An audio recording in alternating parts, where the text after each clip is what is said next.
Andy, thanks for chatting with us today. How are you doing? You good? All good, thank you, yeah. Good. We're talking ahead of the final game, so 22 goals, 10 assists. How does that sound as a final number for the season, or are you hoping to get a couple more on the final day? Yeah, well, obviously anything plus will be a bonus if I score again on the weekend, but it sounds great, to be honest. I think, I probably at the start of the season probably didn't expect to have that many goals and assists as well, probably, so yeah, I'm really happy personally how obviously the season's gone. Yeah, you've more than doubled your highest tally, which was Bristol City with 10.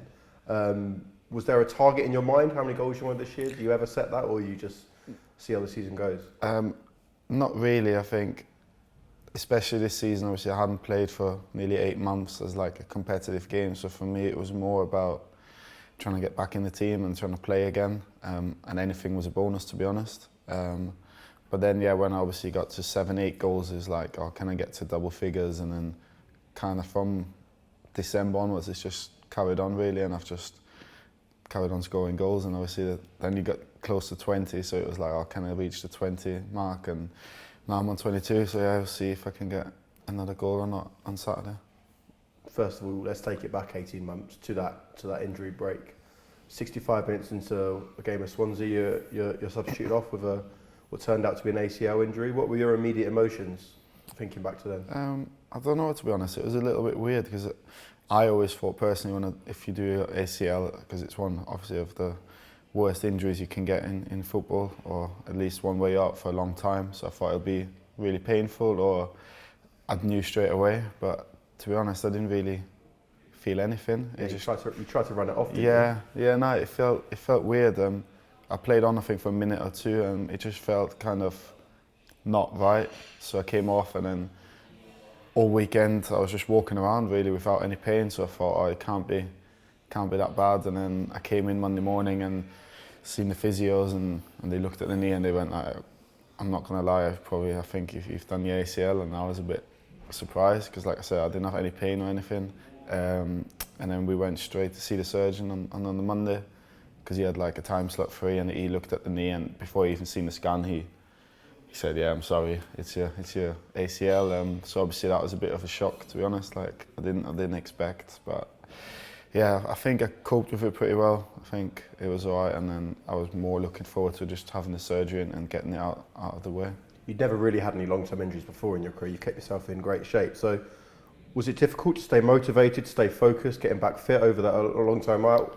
How was that for you? I think the worst part of it, to be honest, was because when it happened, we were still like in the middle of COVID. So I had to have like a COVID test, I remember Friday morning, and the operation wasn't until the Monday morning. So I had to isolate in the apartment for 3 days, and that was probably the hardest bit, because I was just by myself, kept just thinking about the operation that's obviously about to happen. So that was the toughest, probably 2-3 days. After that, to be honest, as soon as I had the operation, it was more, as you said, I've not really had a long-term injury, so it was more about, I kind of, not, probably sounding silly, enjoyed it, but I enjoyed like the journey. Like I tried to come back as good and as fit as I could. I worked as hard as possible every single day, and I obviously wanted to play, but I kind of enjoyed the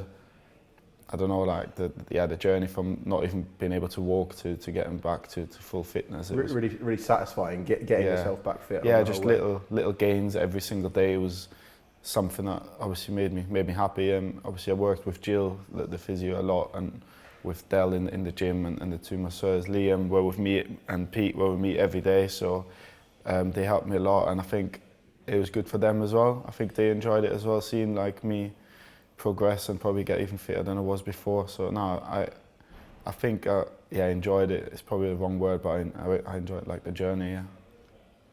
Obviously, we were in and out of lockdown at the time. Was it difficult not having anything to do really? The family must have loved having you about the house. Must have been the most they've ever seen you.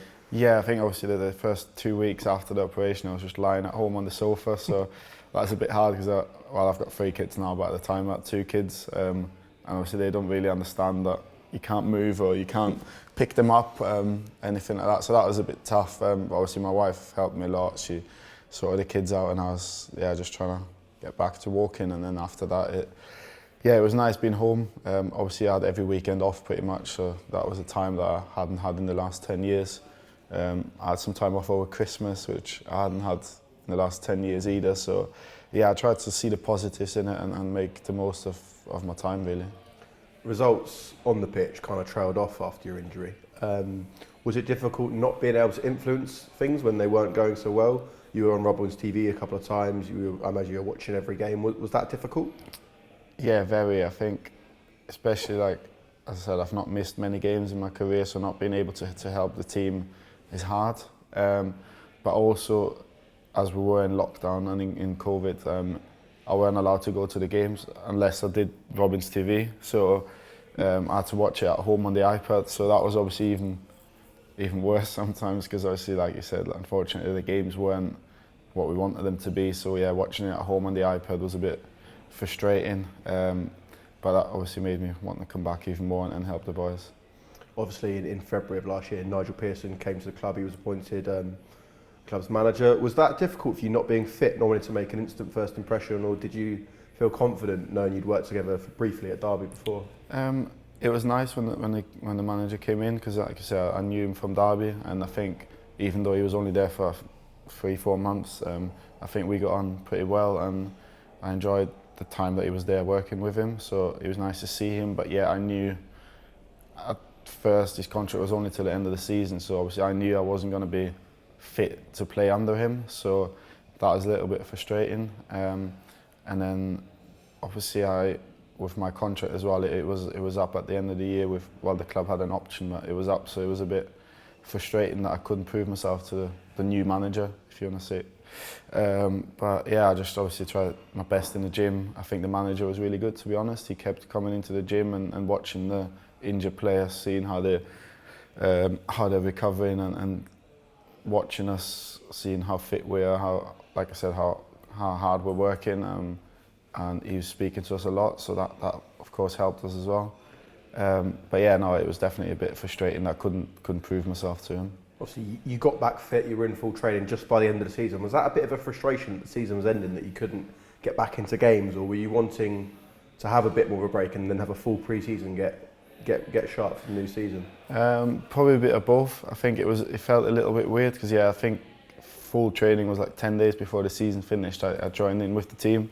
So for me, it was almost like my season's just started, because I only played 6 games, I think, until I got injured. So yeah, that was a little bit frustrating, because I just fit. But then from the physio side of things, probably from the injury, it probably was a perfect timing, because I was fully fit, and then I had the 6 weeks off like everyone else. And when I came back, I started as a fully fit player in pre-season. So from that sense, it probably helped me that I didn't come back during the season and maybe was forced to jump straight into games or stuff like that. So I had the 6 weeks off, came back and started the full pre-season. And by the time I think we played Celtic here, it was nearly 8 months since the injury. So that definitely helped as well with my knee. So obviously you mentioned there your contract was up at the end of the season with the club having an option. Instead, a new 3-year deal was negotiated. It was always here you wanted to stay originally, wasn't it? Yeah, it was. I think the manager, pulled me into his office, I think the week before the season finished, and obviously spoke about the financial fair play stuff and everything like that, where they weren't be able to take my option, but he definitely wanted to work with me. So obviously that was nice to hear, and he said that the club will offer me something. That was probably then the worst time, probably just waiting for an offer to see what offer it was, and almost not knowing kind of what's going to happen, if I'm happy with the offer or not. But yeah, once I received the offer of a 3-year contract and the chance to stay here for at least another 3 years, I obviously wanted to do it straight away. That first 90 minutes back in pre-season, how was that? Tough. I think we played the first game was Celtic at home at the High Performance Centre. So I think we played 60 minutes. Yeah, it was a hot day, I remember, and I think it wasn't just me, it was the whole team. It was struggling because the manager, to be fair, sees them as kind of a training exercise, so it wasn't that we were fully recovered for the game, so we had like a tough session the day before and stuff like that. So yeah, it was quite hard playing the 60 minutes, but it was good for myself, for my head, to know like that was the last kind of thing ticked off for me, because I'd played 11v11s in training matches, but I hadn't played against like a different opponent. So that was the last thing I had to tick off, and yeah, for me personally, that was a big thing. Yeah, it didn't stop there. You actually played the full 90 of every game, played every minute right up until February. Did you expect that to happen, or were you expected to be like your minutes managed a bit more, or were you ready to go every week? Again, probably a bit of both. I think I felt I was ready. Like I said, I had a full pre-season. I was a fully fit player. Yeah, to play every single minute I probably didn't expect, because as you know, like the Championship is a tough league. But yeah, I felt really fit. I felt the manager obviously trusts me. I think I deserve to be in the team with my performances, so it kind of just kept going from game to game. And obviously the more you play, the more you want to think, oh, can I keep this up? Can I play 90 minutes every single game? But yeah, no, it was good, and obviously I thank the manager for trusting me every game, really. The first goals of the season came in an away win at Reading. How special was that night for you? Very. Again, I think we hadn't won either before that game, I think, and obviously how the last season finished, it was, I don't know how many games, but it was quite a few games that we hadn't won. So to get a win, first of all, was, I think for the whole club, was quite important. And yeah, for me personally, it was nice that, again, another little step into the right direction to getting back on the score sheet. And I think it was after 5 minutes that I scored the goal, so it was obviously a good start to the game. And yeah, I really enjoyed that night. That night, an assist came from Alex Scott, a player you were given lifts into training at the start of the season. Built up a real bond between you. How great has it been playing alongside him, and are you happy that he's got his own car now? Yeah, brilliant. No, yeah. I think it was the manager at the start of this pre-season who said anyone who lives in Bristol, if we can kind of make Alex feel welcome, because I think he was only 17 at the time, if I'm right, and just kind of because he was with us every single day, and just to make him feel a little bit welcome. So yeah, it was on the way for me, so I said, yeah, that's no problem. And yeah, no, I think we got a good relationship off the pitch as well, even though he's 12 years younger than me.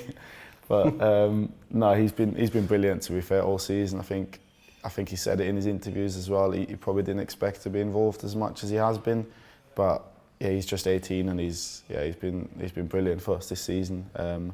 And yeah, I'm happy he's got his own car as well, of course. Did he offer you any petrol money, or? No, I didn't ask for any, but as soon as he got his car, to be fair, the day after, I said, you can take me in now. He was a bit nervous, but he got there in the end. Then obviously came a massive game in the season, Cardiff City away. A real special day, wasn't it? Again, brilliant, yeah. I think it was an early kick-off, 12:30. I think the sun was out. It was beautiful. Obviously, the away fans were there, packed the away end, and yeah, obviously I made it 1-0. We went 1-0 up, and then they equalised, and it was a bit kind of like, not a boring game, but it was a bit like not really that much happening, I think, in the game. And then yeah, just Antoine put a cross in, and I just thought, well, this is going to land to me, and I just tried to keep my head down and connect with it. And yeah, when it ended up in the net, it was an amazing feeling. And obviously I ran over to the away end, and I seen all the faces and the joy, and I think the whole team really enjoyed that day. Your first goal that day, the ball looked like it had gone away from you a bit, but you snuck in there and rifled home, wheeled away, recreating Scotty's iconic celebration back at Ninian Park. Was that pre-planned? Had someone told you to do it, or was Scotty in your ear? What was the plan there? No, it was Scotty, to be fair.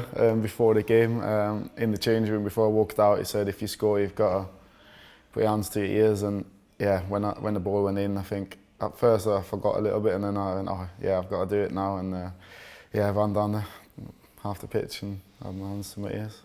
Then obviously came what turned out to be the champagne moment of the season. We spoke about it a bit already, but you really wrote yourself into Bristol City history books there.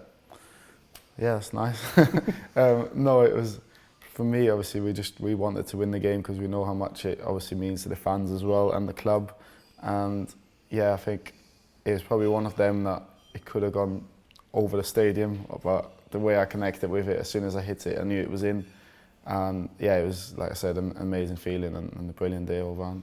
Yeah, he started the season really strong there, 4 goals in August. A little bit of I don't want to say, but a little bit of a goal drought. He went 8 games without scoring, but he was still contributing. 2 assists away to QPR, including that last minute one for Naki. outside the foot. How knackered were you playing that pass? Very. I think it was like the 90, I don't know, second or third minute. To be fair, I think QPR were pretty good that day. We did a lot of defending, so yeah, it was hard work for the whole 90 minutes, and then we had the counter attack where obviously I seen Naki make the run, and yeah, I couldn't take another touch, so I just played it first time, and yeah, I think the defender slipped a little bit because he couldn't get there, and then it worked out perfectly, and Naki finished it off brilliantly.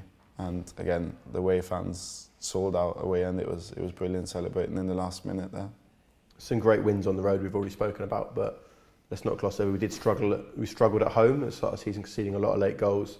And that first home win came against Barnsley, where you got 2 goals that day. That was a massive day for the supporters. But how big was it as a group of players that day to get that sort of monkey off your back, per se? Big, I think. As you mentioned, I think even like the first game of the season against Blackpool, we conceded in the last minute, and then I don't know if Nottingham was before the Barnsley game. It was the home game prior to it. Yeah, so obviously that was a kick in the teeth when we thought, can we finally win at home? And again, we ended up even losing the game, not even drawing it. So it was a weird feeling. I think it wasn't so much in the change room. I wouldn't say that we thought we need to win at home. I think we went into the games thinking it was just another game. But yeah, Barnsley, obviously they were struggling at the bottom of the league, and we went 1-0 down, I remember, and yeah, the atmosphere, obviously the fans weren't happy, rightly so. We weren't happy, and then I think we turned it around just before half time, and then again the last few minutes I think they had a couple of chances, so it's a bit, it's going to happen again. But when the ref blew the whistle, it was almost like just a big relief, I think, for everyone, for the players, and like the whole stadium. I think you could sense the relief, and I think from then onwards, to be honest, I think I've been pretty good at home after that, to be honest.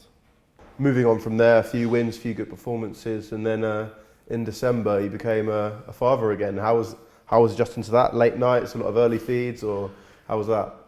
Yeah, it's definitely tough having 3 kids and 2 kids. But no, it was obviously it's an amazing feeling becoming a father again, and I think it was before the Huddersfield game. I think it was like on the Wednesday that my son was born, and obviously we played Huddersfield. I know we lost 3-2, but I managed to get 2 goals, so obviously that was, personally, it was nice to score after my son was born. And to be honest, I think he's been to about 5 games and we've won every one of them, and I've scored in every one of them, so Lucky I charm. think he's got to come to every single game now from now on. How big has that been for you, having your family back at games?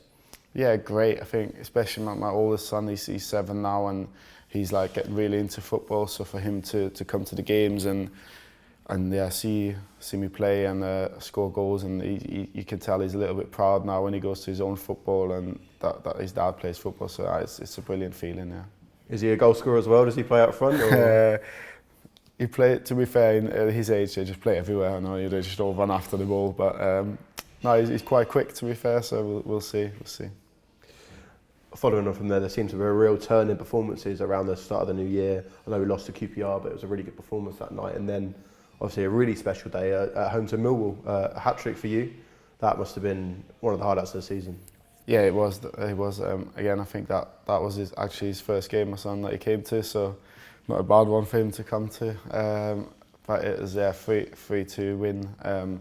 Again, we went 2-1 down, and then to turn the game around, obviously get my hat-trick with I think 5 minutes to go was amazing. It was only obviously my second ever professional hat-trick, so it's a great feeling, obviously taking a match ball home, and yeah, again, a really good day for myself and the team. The third goal that day, it kind of rattled around the penalty box. Antoine pulled it in. Scotty's had a shot us off the line. How did that feel when the ball kind of just landed to you and you were in not acres of space, but you were in space to get a shot away? Yeah, I think I was just kind of standing in the 6-yard box, and obviously I thought Alex will score. It's fair, I think the defender blocked it on the line, and again, it was probably like just meant to be. It just landed straight at my foot, and it was probably the hardest one of all of them, because like you said, I had so much time, and there's about 3 or 4 players on the line, so I kind of just had to keep cool and try and just get it on target, and yeah, try to just pass it in, and when it hit the net, again, it's a good feeling. If you had to pick one hat-trick out of that one and Bramall Lane in 2019, do you have a favourite, or do they mean the same equally? I think they mean the same. I think the goals, probably the Sheffield United one, were probably a little bit better. Although I think the Millwall weren't too bad either. But yeah, I think the Sheffield United one also, I remember the game was really important for us to try and get into the playoffs. And away, again, celebrating with the away fans. That was one of the days I'll definitely always remember. Then obviously came another seven-side derby. Chrissy got 2 goals, you got the 3rd goal. The roof came off at Ashton Gate. That was an incredible day, wasn't it? It was, yeah. Again, we went 1-0 down, but Chrissy scored like 30 seconds after. So it was, the atmosphere again that day was brilliant. And to obviously get the double over Cardiff, I don't know, is that right? We haven't done it before? About 20 years. Yeah, not for a long time. So you could tell again, it meant a lot to everyone like associated with the club. And yeah, when I scored to make it 3-1, the noise was amazing. Yeah. We like we said, there was a real turn in performances in the start of the new year, particularly in the forward line with you, Chris and Antoine getting a real run in the side together. How much have you enjoyed playing alongside those guys this season? A lot. I think obviously a lot's been spoken about. I think it's just clicked really. Obviously Antoine was injured at the start of the season, so at first it was me and Chrissy playing up front together, and then Antoine got fit, came into the team, and yeah, it's just from day one really, when we started playing as a 3, it kind of clicked. I've said it before as well, I think the 2 playing up top and me in behind probably has helped me a lot more, because it's harder for defenders to kind of mark me because I'm coming from a little bit deeper, and obviously Chrissy's the one who'll take most of the hits and win his headers and flick-ons, and then Antoine is the one who'll run away from everyone or kind of bully the defenders, and I'm just there arriving in the box putting it away, so it's the nicest part of it. Is there a bit of friendly rivalry between you? You go out there, who's going to score? Is it going to be you? Is it going to be Chris? Is there a bit of friendly rivalry there? Like, come in, I've scored 2, got an assist for 1, or is it all? I don't think, no. Obviously, of course, like as a forward, I'll say you want to score every game. So yeah, if I score, probably the other 2 want to say, oh, I wish I had scored. But no, I think you can see when we score, I think we're all happy for the other one to score. I think for Chrissy, for example, it was nice for him to get to double figures. He was on 9 goals for a while, so when he got that, he was really happy. Antoine, I think he's 2 goals away, so hopefully he can get that. But the only one we had, obviously, I was on 9 assists, and I just tried to get to the 10 assists. To Antoine missed a couple of chances when I passed it to him, so that was a bit of banter we had. But apart from that, no, I think we're all happy for each other, and it's working really well at the minute. He got that 10 for you against Hull, so I'm sure it was forgiven. Played a variety of positions this year, up top, in behind, in centre midfield, and even out of right wing back. How was that playing in so many positions this season? I think for me personally, obviously it's good, and I know the manager trusts me and gives me more chance of starting the game when I can play more positions. The wing back one obviously probably came as a surprise that I was starting the game there. I think this season and seasons before, I thought we played there maybe when we were chasing a game or when we were like 1-0 down for like the last 10 minutes, but obviously I've never started a game at wing back. So yeah, it was a bit of a surprise when the manager said I'm playing there, but I think he had belief in me, and I think I understand the match, to be honest, where I know what I have to do for the team, and yeah, it worked perfectly with a great assist from Joe as well on that day. Yeah, I was about to say, is Joe still claiming he meant it? He's done a couple. He did one against Derby the other week where he tried to shoot like that again. So yeah, no, he's had a bit of banter about it, but he's claiming the assist. Yeah. Obviously, that was a brilliant moment, of 90+ minute winner. But if you had to, I'm going to ask you now, if you had to pick 3 goals from this season to be your favourites, what would they be? Obviously, I'd say the Cardiff one, just the winner. It's tough. I think against Derby, that I got my 20th of the season. I think that was kind of important because I was so close. So I wanted to get that, and then maybe go for like the Millwall one, where obviously from a hat trick, the hat trick goal was probably one. Obviously, like I say, I'll remember. An honourable mention for your second against Hull at the weekend. Some fans are claiming you didn't mean it, but we can easily see you're playing with so much confidence right now that would you even attempted that a few months ago, or were you just playing with? the most confidence you've ever played with recently? That definitely as well. Yeah, the confidence obviously is through the roof at the minute. But fair, I've been doing it in training a little bit when we were playing like five-a-side matches, and I tried to do it a couple of times. It's not come off, and I think it was just a moment. I think, look, if it's 0-0, I don't think I'll be doing it. But we were 4-0 up, and yeah, I just thought I seen the keeper was a little bit off his line, and the angle was perfect, so I gave it a go. And to be fair, as soon as I kind of clipped the ball or chipped the ball, I knew it was going in. So it was nice seeing it land in the net, and obviously the fans after the celebration was great. Obviously, we're going to be finishing off the season 17th place. Obviously, you want to finish as high as possible, but do you feel the squad are in a good place heading into next season? I think so. I think obviously how we're playing at the minute, we probably don't want the season to end right now. But yeah, hopefully this will only be in good stead for next season, that we've finished off this strongly and almost go with a lot of confidence into the summer, and hopefully come back and everyone's refreshed, and then see what happens next year. That's everything. Thank you, Andy. So thank you for this season. No problem. Hopefully we get even more goals next season. Hopefully. Thank you.